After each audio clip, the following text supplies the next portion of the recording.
Hey everybody, it's Doug here, Doug Mystic on Board Game Geek.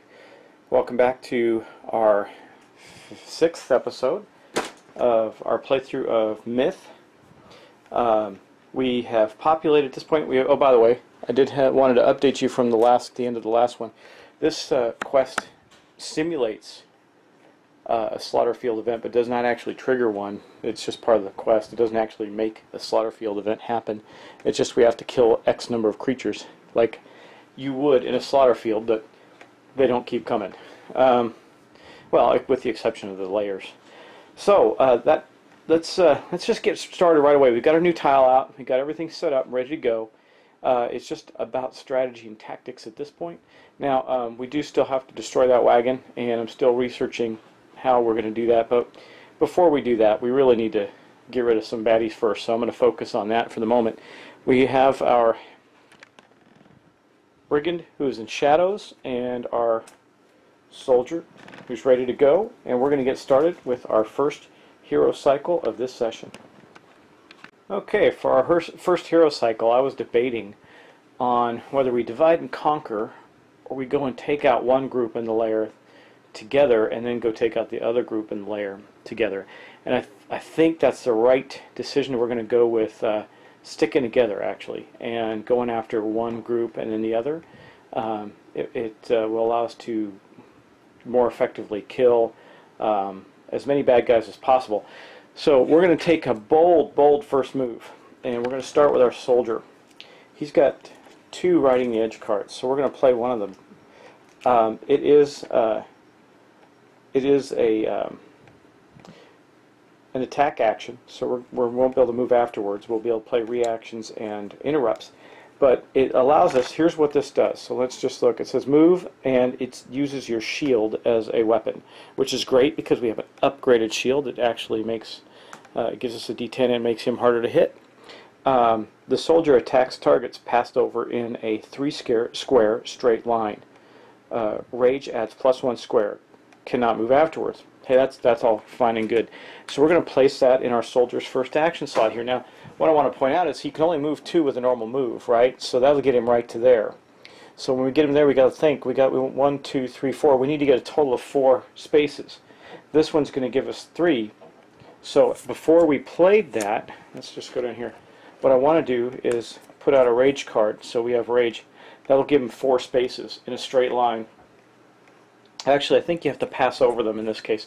So what he would have done is go 1, 2, and be lined up with those guys right there. That gives him 4 spaces. Of course, there's... Right, let me show what I'm talking about here. I had him focused on there. So he started here. We're going to go 1, 2. That'll put him in a straight line with those 3 grubbers. If he succeeds at this, which I'm hoping he will, then he's going to run through those guys and end up at the last spot there and have killed all of them. At least that is my anticipation. We shall see. Now, he has to make an aggressive move, which he would, because he's going to move more than his 2 and play a card. So we can say he's making an aggressive move here as his action. Now that is going to also increase the darkness 1, 2. So now we're up to 2 on the AP track already. And he's going to make his charge in a straight line, which will also grant, this ability grants him a D10 for making an aggressive move in this action. Wonder if there's anything we could do to enhance this at all. Not really, but it's okay.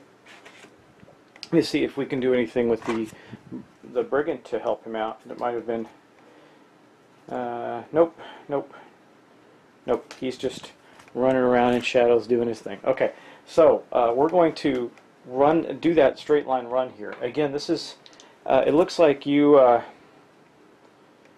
soldier attacks targets passed over in a 3-square range, or 3 radius, but we added a rage to give him 4 radius, or 4 straight line.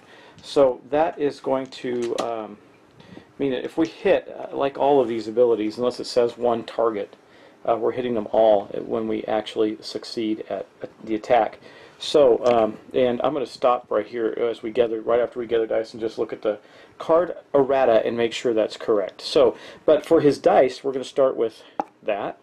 So he gets 1 die there, and his fate die. Then we're going to add one D10 for his shield, because that's the tool that he's using to do this. And I believe that's going to be, oh, and one D10 for the aggressive move. So 3 D10 and 1 fate die is what that's going to be. Now let me just double check the card errata before we move on. Okay, so before we do the action, I'm just going to read you the, I was claiming there, we're going to read to you what the actual card errata says. It says, this card counts as an aggressive movement, so we know that, and can be performed with a shield. Riding the edge allows the soldier to move 3 squares, plus 1 square for every rage played. This ability allows the soldier to move through enemies as an attack. The soldier must end his movement in an empty square. This includes any square made empty by an enemy killed by the ability. Any target not successfully killed is not moved through, and the soldier ends his movement. This card can be played with no targets to perform a move. Well, so that's fine, but we do have targets to move through. Now, the thing about it is that so apparently we do have to roll for each individual. It's not like some of the other attacks, even though it doesn't specify it on the card. The errata certainly does. That we have to attack each one, because if we fail to kill one of them, then that's going to be the end of our movement. So basically I moved him up 1. That's the first step. Now he's got 3 more to go, and we're going to start rolling some dice for him here. So he got an 8, 10, and 7, so he definitely killed this first one. We'll just put it right here on the darkness board. We're going to move him up to the next one.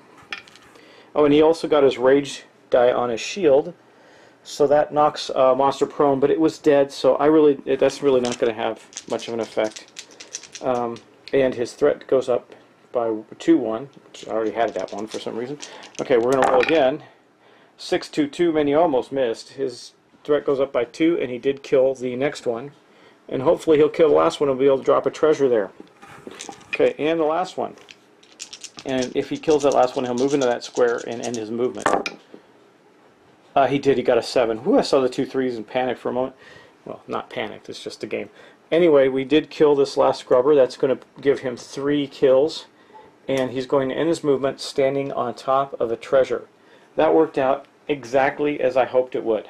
Awesome. Okay, now we're going to move on to our Brigand, because that is all the soldier is going to do for this hero cycle. Oh, and I do need to put his threat up to 3. I already adjusted the AP track to 2 for that move, and now we're moving on to the Brigand. Okay, well, our Brigand is in shadows, and it would be nice if he could stay that way, but I don't think that's going to be the case here. So the first thing we're going to do is we're going to play, this does not take him out of shadows, but an attack will. We're going to play this first. That's going to allow him to do a +2 movement, and it's going to be a reaction. So what we're going to do there is, going back to the tile, we're going to take our guy, and we're going to go 1, 2, that's his base move, and 1, 2. Actually, let's do that again. 1, 2, 1, 2, because he's going to actually attack the layer itself, and that's going to be his first attack. Now we have a defensive ability that I'm going to be able to use. It's going to an incoming attack is directed towards an enemy. The attack misses the Brigand. That means he can actually dodge and have the enemies hit themselves. It's pretty cool. Anyway, he's going to then do a basic attack on one target, and that attack is going to be the layer itself. A layer has a defense of 3 and has 5 hits, and we track that by putting a health marker on the darkness track. I'll show you how that works. But anyway, we're going to do this, just a basic attack that will, unfortunately, remove him from shadows. So his ongoing card will go away, and we'll replace his shadow token on the board with his figure, his miniature. So here we'll do that. Bam. And then we're going to attack the layer.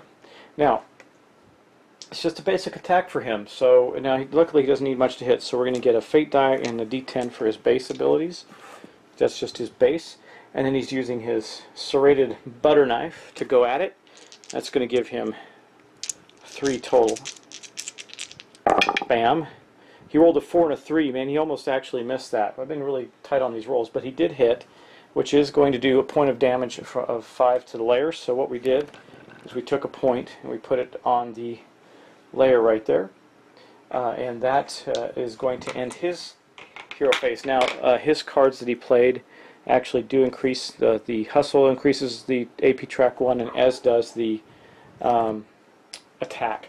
So right now we're at a 4, so 2 more action points and we will have an activation of the darkness track. It's coming. Now I'm going to take one of my D10s and just to track this, we do know that we need to kill a single hero needs to kill how many guys? 10 guys? Yeah, 10 total guys in 5 hero cycles. So I'm going to just take this D10, I'm going to put it on the heroes board next to his for his kill count. So it's going to be 3 for him and 0 for the Brigand right now. So we'll just leave this D10 off to the side of the board. And then I'm going to take one more D10 and I'm going to place it on the card on 1 to represent that we have completed 1 hero cycle on the quest card. Just keep track of it so we don't lose track of where we're at in that. And again, until the Brigand actually kills something, I'm not going to put his D10 on the board. Okay, so that ends the hero cycle for this turn. Good news is we won't have an enemy activation, and we do have a treasure. So let's get on to the next part of the phase, which is going to be the hero card phase, where we will reduce threat. So if we look at, let's first start with our Brigand because he actually has some threat. Well, so does our rogue. He has 1, but for his attack, but that's not a big deal. We're going to see. We see that he has 2 slots open. He's got 3 threats, so his threat drops down to 1, and then he discards the 2 cards that he had in play. He gets to keep 1. You know, I think we're going to keep actually this riding the edge because he can come down. The Brigand's going to have to go first, but then he can come down and just do that again with the other 3 and get 6 pretty quickly. So I think we're going to keep that one. We're going to discard the rest and draw 4 more. Your mother is a crawler, a normal base attack. The easy way, that would be an effective tool for a trap. We don't really need that. And then battle rage, that's a good one when we want to build up a whole bunch of rage. Okay, now we're going to go on. That's so all his cards are drawn. Now we're going to go on to our Brigand. Okay, so the Brigand, he used these 2 cards. That's going to, now let's talk about his threat first. He's going to go down 2. That's going to put him back to 0, so he's not threatening at all right now. We discard these 2 cards. He's still got 2. One with the darkness and like a read in the wind. I kind of like both of them, but I think we're going to pop into shadows again as his action next turn. So let's keep that one because I think going into shadows is important. We're going to draw. He'll get other attacks and defenses. Let's draw 4 more cards. We got 1, 2, 3, 4 to get him up to 5. 5 is the hand limit right now. So we got Shadow Reach. That's a good one. That allows him to kind of pop over. Maybe I can send him to the other side and start killing those guys. I'll take that. Basically, he parries an incoming attack. Now You See Me dodges an attack, and Dark Reaver, pretty nasty fighting ability. And that's going to be his set of cards right there.